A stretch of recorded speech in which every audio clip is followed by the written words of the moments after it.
أعوذ بالله من الشيطان الرجيم بسم الله الرحمن الرحيم ألف لام ميم ذلك الكتاب لا ريب فيه هدى للمتقين الذين يؤمنون بالغيب ويقيمون الصلاة ومما رزقناهم ينفقون والذين يؤمنون بما أنزل إليك وما أنزل من قبلك وبالآخرة هم يوقنون أولئك على هدى من ربهم وأولئك هم المفلحون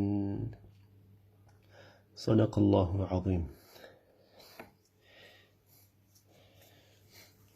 Donc hier nous avons expliqué brièvement Surat al-Fatiha. Et dans Surat al-Fatiha, il y a cette invocation, ce dua qu'on demande à Allah subhanahu wa ta'ala, Ihdina as-sirat al-mustaqim. Ô Allah, guide-nous vers le droit chemin. Donc cette guidée qu'Allah subhanahu wa ta'ala nous montre que l'une des choses les plus importantes que vous devez demander à Allah subhanahu wa ta'ala, c'est cette guidée.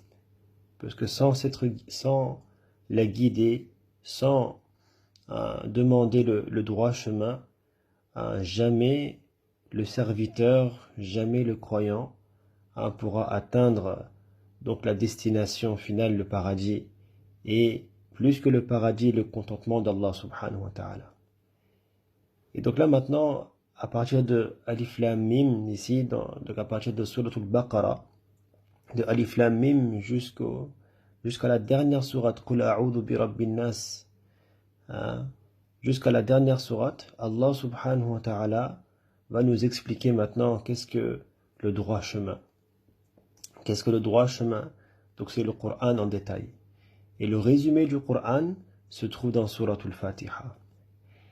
Donc là, on ne pourra pas vous expliquer toute la sourate Al-Baqarah. Donc, tous les jours, tous les matins, ça sera seulement une partie. Quelques versets seront expliqués, Inch'Allah ta'ala, brièvement. Donc, dans le début de surat Al-Baqarah, Allah subhanahu wa ta'ala nous montre encore une fois l'importance de ce Coran. Ce Coran, كَذَلِكَ الْكِتَابُ لَا رَيْبَ فِيهِ. C'est le livre au sujet duquel il n'y a aucun doute. Dans ce Coran, il n'y a aucun doute. Donc Allah subhanahu wa ta'ala veut nous faire comprendre que nous devons avoir la certitude, al-yaqin, la certitude complète concernant ce Coran, concernant les ordres d'Allah, concernant chaque verset. Nous devons avoir à l'esprit que c'est la parole d'Allah subhanahu wa ta'ala et qu'il n'y a pas de doute. Donc ça c'est la première chose pour nous faire comprendre que regardez, Allah il commence par Surat al-Baqarah, par cette chose en disant qu'il n'y a aucun doute. Tout ce que vous allez lire au sujet de ce Coran, il ne faut pas douter. Et deuxième chose, Hudal lil muttaqin, que ce Coran, c'est une guidée pour les pieux. Pour les pieux.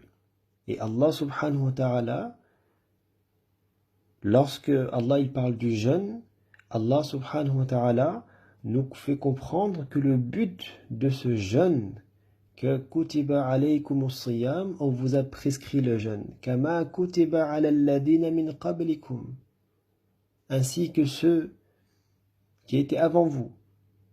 Et pourquoi on vous a prescrit le jeûne? La'allakum tattaqun, afin de développer ce qu'on appelle taqwa, la piété.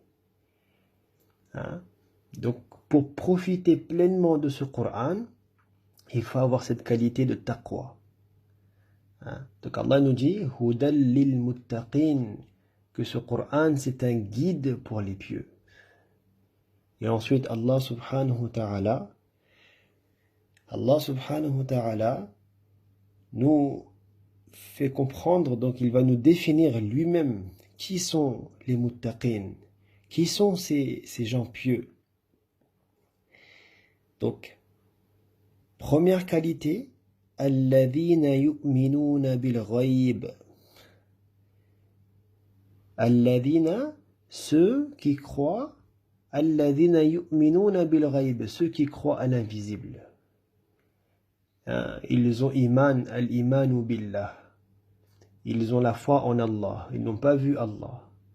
Ils ont la foi comme nous aujourd'hui, nous avons la foi sur le prophète Muhammad sallallahu alayhi wa sallam. Nous avons la foi sur l'existence de Al-Jannah, le paradis, An-Nar, Jahannam, l'enfer, le jour de la résurrection. Donc ça c'est la première chose, de croire en l'invisible. Ça c'est la première qualité.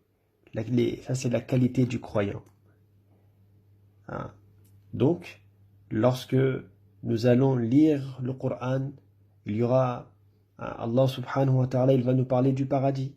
Allah subhanahu wa ta'ala, il va nous décrire le paradis. Donc il ne faut pas douter. Il ne faut pas douter. Lorsque Allah subhanahu wa ta'ala va nous parler de l'enfer, les scènes de l'enfer, la description de l'enfer de Jahannam, que lorsque les gens seront dans le Jahannam, quelles seront les conséquences?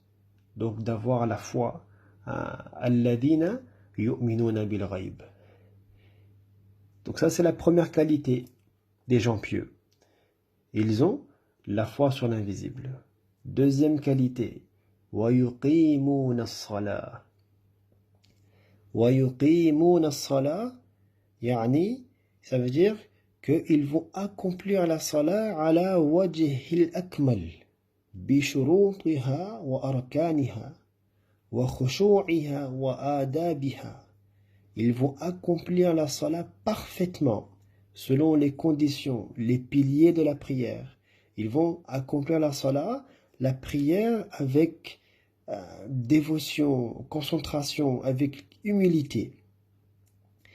Et Ibn Abbas radiyallahu anhuma, il disait que quand on parle de iqamatus salah, ici Allah subhanahu wa ta'ala n'a pas dit et ceux qui prient, mais Allah a dit vraiment le verbe ici iqamatus salah, d'accomplir la salah correctement, c'est-à-dire de itmam ruku' wa sujud wa tilawa wal khushu', de faire correctement la salah en toute tranquillité, le ruku' on s'incline en toute tranquillité, parfaitement, le sujoud, on ne se précipite pas dans la salah, on respecte toutes les conditions, la lecture du Coran, le Coran est bien récité, on respecte tajwid, le khushu' également l'humilité dans la salah.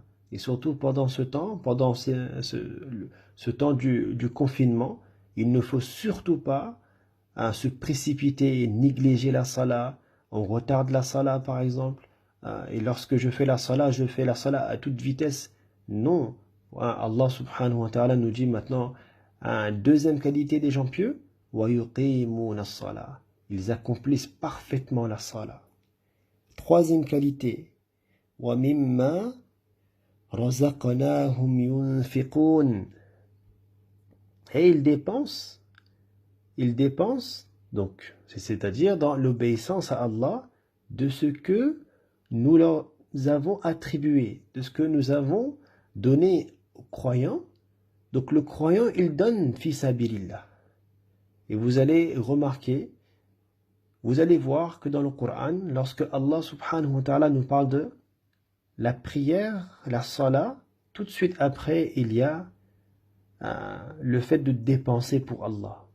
Le fait de dépenser pour Allah subhanahu wa ta'ala.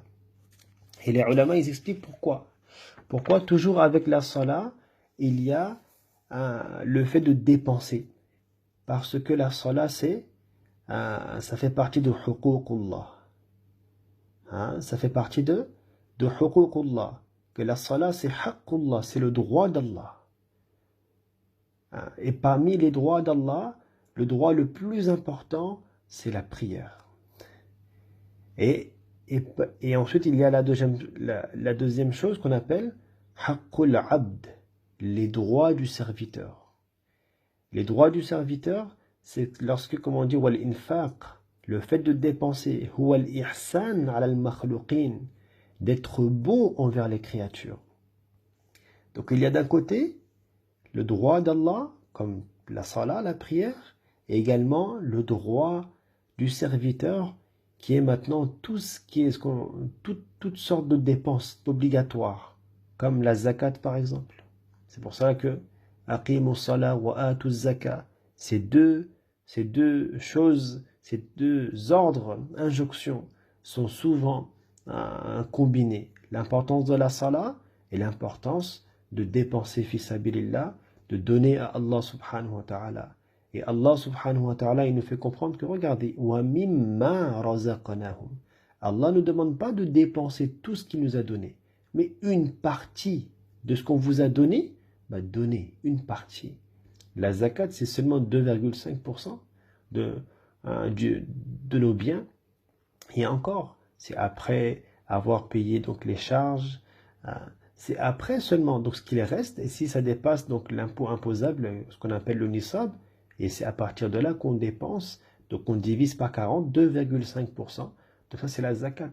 Celui qui donne en sadaqa, il donne ce qu'il veut pour Allah subhanahu wa ta'ala.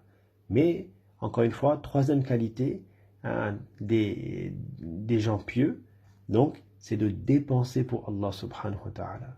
Et ce mois de Ramadan, c'est le mois de dépense également, où nous sommes généreux, où on apprend à donner pour Allah subhanahu wa ta'ala. Et lorsque je donne pour Allah, je ne le donne pas pour les gens, pour qu'on me dise de moi que je suis un homme généreux.